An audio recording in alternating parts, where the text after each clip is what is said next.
పరిధిలోకి తీసుకురావాలి. ప్రభుత్వ మెడికల్ కాలేజీలో పనిచేస్తున్నటువంటి అవుట్సోర్సింగ్ నర్సులను అకారణంగా సూపరింటెండెంట్ కింది స్థాయి అధికారులకు చెప్పి మరి 4 రోజులు లీవ్ పెట్టిపోవడం అనేది దుర్మార్గమైనటువంటి విషయం.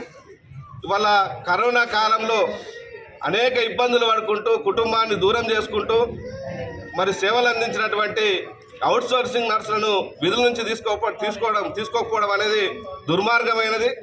ఇన్ని రోజుల నుంచి ఆశతోటి మాకు రెగ్యులర్ అవుతుందని చెప్పి ఆశతోటి పనిచేస్తున్నటువంటి ఈ నర్సులను మరి ప్రభుత్వం కానీ అధికారులు కానీ ప్రభుత్వం నుంచి ఎలాంటి మౌఖిక ఆదేశాలు లేకుండా ఇవాళ ఇక్కడ ఉన్నటువంటి సూపరింటెండెంట్ కావాలని ఈ నర్సులను తీసేసి మరి వాళ్ళ కుటుంబాన్ని ఇబ్బంది పెడుతున్నటువంటి పరిస్థితి ఉంది. అందుకనే వీళ్ళందరూ కూడా డిమాండ్ చేస్తుంది ఏంటంటే మాకు ఇన్ని రోజులు మేము సేవ చేసినాము, మమ్మల్ని అట్లే కొనసాగించాలి, అట్లాగే మాకు ప్రమోషన్ అంటే నియామకాలు చేయడంలో మాకు రిజర్వేషన్స్ కూడా ఇవ్వాలి అని చెప్పి వాళ్ళు కోరుతా ఉన్నారు. మేము సిఐటిగా డిమాండ్ చేస్తా ఉన్నాం. వీళ్ళందరినీ కూడా రెగ్యులరైజ్ చేయాలి, వీళ్ళ సేవలు గతంలో ఉన్నట్టుగా తీసుకోవాలి, ఎట్టి పరిస్థితుల్లో వాళ్ళను విధులకు తీసుకోవాలి, లేకుంటే పెద్ద ఎత్తున ఆందోళన చేస్తాం. వాళ్ళని తీసేయడం అనేది కరెక్ట్ కాదు. ఇది సూపరింటెండెంట్ ఆయన వైఖరి విడనాడి వెంటనే వాళ్ళను విధులకు తీసుకోవాలని చెప్పి సిఐటిగా డిమాండ్ చేస్తాం. సార్, మేము కరోనా కష్టకాలంలో అసలు ఎవరు అందించని సేవలు మేము అందించినాం సార్. మేము ఎక్కడెక్కడో పనిచేసి కూడా కరోనా టైంలో మమ్మల్ని రెగ్యులర్ చేస్తారన్న ఉద్దేశంతో మేము ఇంత దూరం వచ్చి ఇక్కడ వర్క్ చేస్తున్నాం సార్. ఆ టైంలో ఎవ్వరూ రాలేదు సార్. ఓన్లీ మేము కరోనా టైంలో వర్క్ చేసిన వాళ్ళ మాత్రమే మేము ఇక్కడ ఉన్నాం సార్. ఒక్కొక్క సిస్టర్ సార్ 10 మంది చేసే పని ఒక్క సిస్టర్ చేసింది సార్. అప్పుడు ఎవ్వరూ లేరు సార్, ఏ రెగ్యులర్ వాళ్ళు లేరు సార్. సార్ ఫస్ట్ మాకు ప్రిఫరెన్స్ ఇవ్వకుండా మళ్ళీ నోటిఫికేషన్ వేసేసి వాళ్ళ ఫ్రెష్ క్యాండిడేట్స్ని తీసుకొని మమ్మల్ని ఇబ్బంది పెట్టడం ఎందుకు సార్? పోనీ అట్లా పెట్టేసినారు. మాకు ఏది ఇన్ఫర్మేషన్ లేకుండా మమ్మల్ని విధుల్లో నుండి తొలగించడం అనేది అది ఎంతవరకు కరెక్ట్ సార్? మీ 3 years వాళ్ళతో పాటు మేము వర్క్ చేసినాం సార్. ప్రతి పేషెంట్ దగ్గరికి వెళ్ళి మేము చేసినాం వర్క్. మేము ప్రతి పేషెంట్ను టచ్ చేసి మేము వాళ్ళకి హెల్ప్ చేసినాం.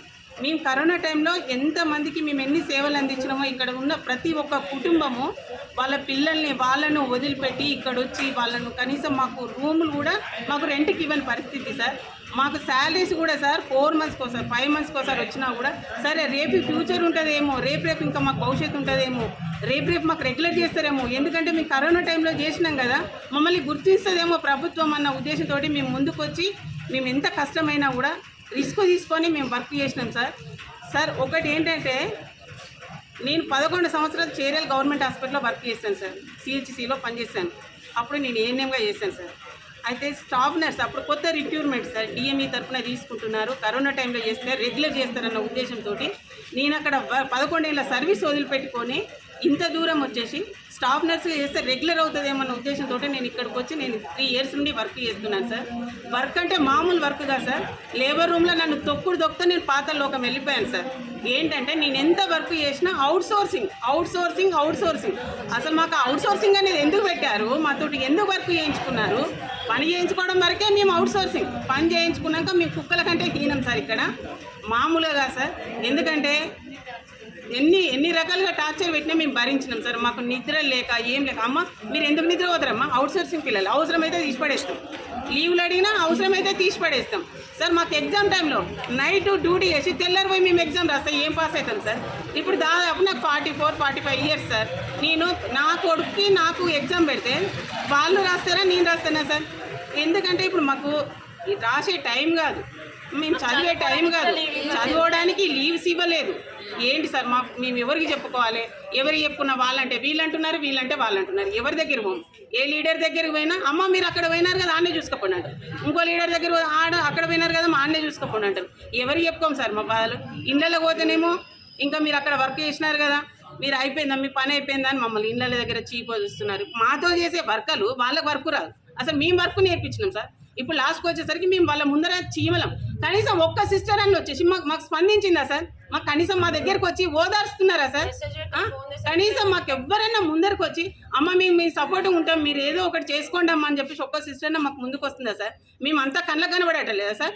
అప్పుడు వర్క్ చేసేటప్పుడు మీకు కళ్ళకు కనిపించినా కానీ ఇప్పుడు వర్క్ అయిపోయిన తర్వాత మాతో పని తీరిపోయిందని చెప్పేసి మమ్మల్ని పక్కన పడేస్తే ఒక చీమల్లాగా చూస్తే ఎంతవరకు కరెక్ట్ సార్ అది?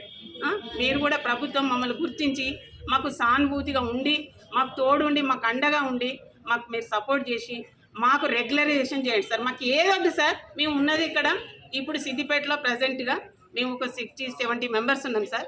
మా 70 మెంబర్స్ని మాకు ఎగ్జామ్ వద్దు, మాకు ఏదో సార్, మేము ఆల్రెడీ రాసినాం ఎగ్జామ్లో కూడా ఎలిజిబుల్ అయిన తర్వాత కూడా మమ్మల్ని తీసి పక్కన పెట్టారు.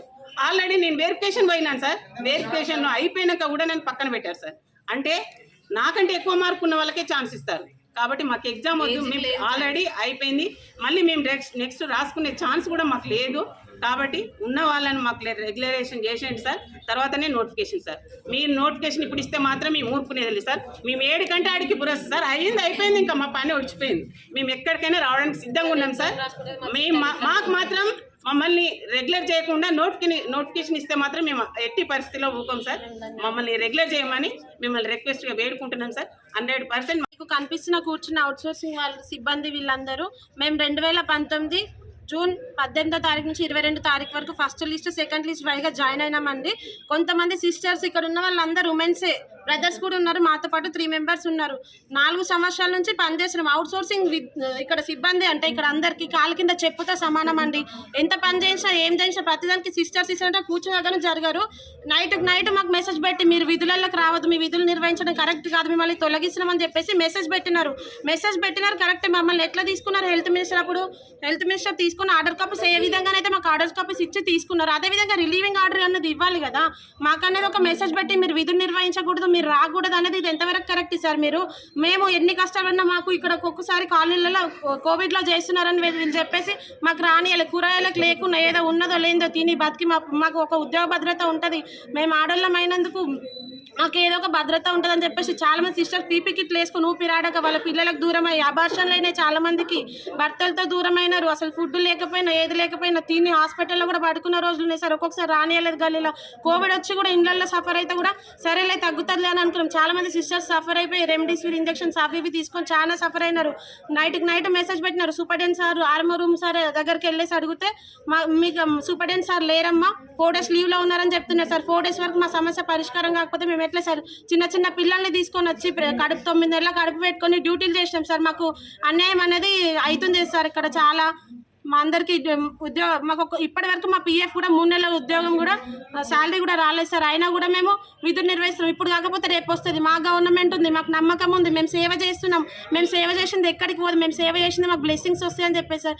నేను బీసీడీ క్యాస్ట్ 3rd జోన్కి చెందిన 47 మార్క్స్ వచ్చినాయి సార్. నాకు వెరిఫికేషన్ వరకు పోయిన అన్ని లిస్టులలో 7 లిస్ట్ పెట్టారు, అన్ని లిస్టులలో పేరు వచ్చింది, ఫైనల్ లిస్టులో పేరు రాలేదు. సరేలే నేను ఇక్కడ డ్యూటీ చేసి ప్రిపరేషన్ కాలేజ్ ఇవ్వలేదు, సరేలే రాలేదని చెప్పేసి నా మనసుకు నేను సమర్థించుకున్నా సార్. అయినా కూడా 43 మార్క్స్ వచ్చిన అమ్మాయి సిరిసిల్లలో ఇప్పుడు జాబ్ చేస్తుంది సార్. అది ఎంతవరకు కరెక్ట్ సార్?